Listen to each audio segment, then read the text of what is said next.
생활고에 시달리던 세 모녀가 함께 목숨을 끊은 사건 이후 박근혜 대통령은 세 모녀가 몰라서 복지 신청을 못한 것으로 간주하고 복지 사각지대를 없애라고 지시했습니다.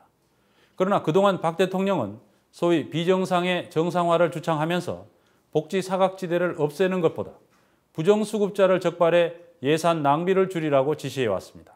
그 결과 빈곤층 숫자는 800만 명인데 기초생활수급 대상은 최근 계속 줄어들어 현재 135만 명에 불과합니다. 김성수 기자가 취재했습니다. 60대 엄마와 두 딸이 생활고에 시달리다 죄송하다는 편지만 남기고 스스로 목숨을 끊었습니다.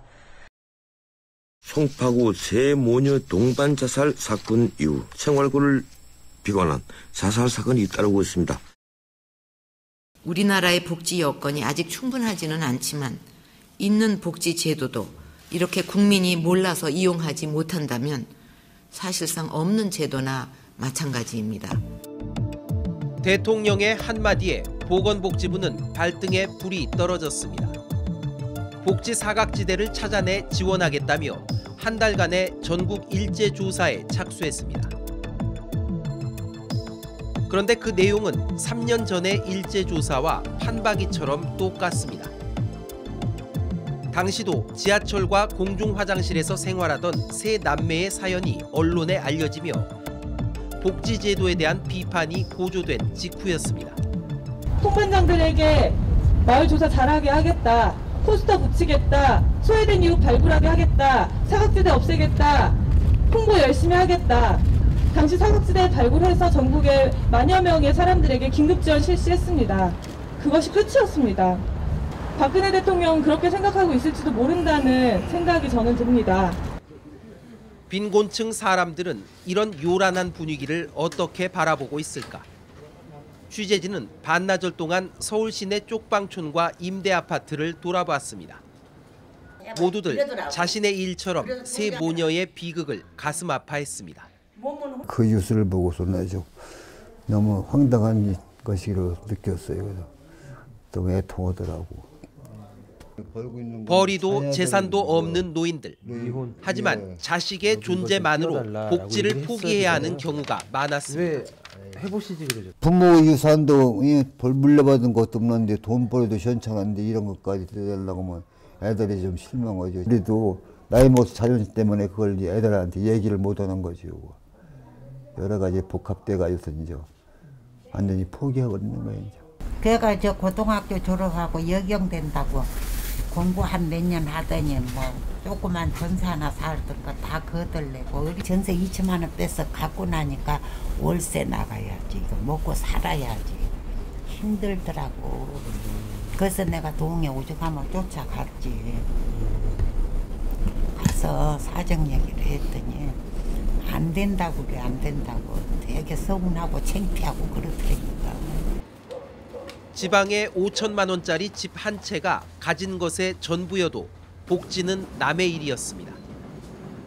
요양비 80만 원씩 한 달에 따박따박 주는데 지금은 몇 분이라도 있으니까 나도 굳이 보호전은 받고 싶은 생각은 없고 더 나쁜 사람들도 있을 것 아니고 그런 사람들한테 주고 떨어지는 장례 비용이나 뭐 이런 거는 나중에 보태주려는 거 안 주려는 거. 소득, 근로능력, 그리고 병력, 그러니까 아픈 병력 그리고 가족관계까지도 다 알려줘야 되는데 엄격한 규정 때문에 받지 못하게 되면 사실 실질적으로 모욕만 받고 이제 급여는 받지 못하는 그런 결과가 됩니다. 이런 일들이 쌓이다 보면 많은 사람들이 정말 어려워도 내가 이런 모욕을 받고 받지도 못할 거 신청도 하지 않겠다.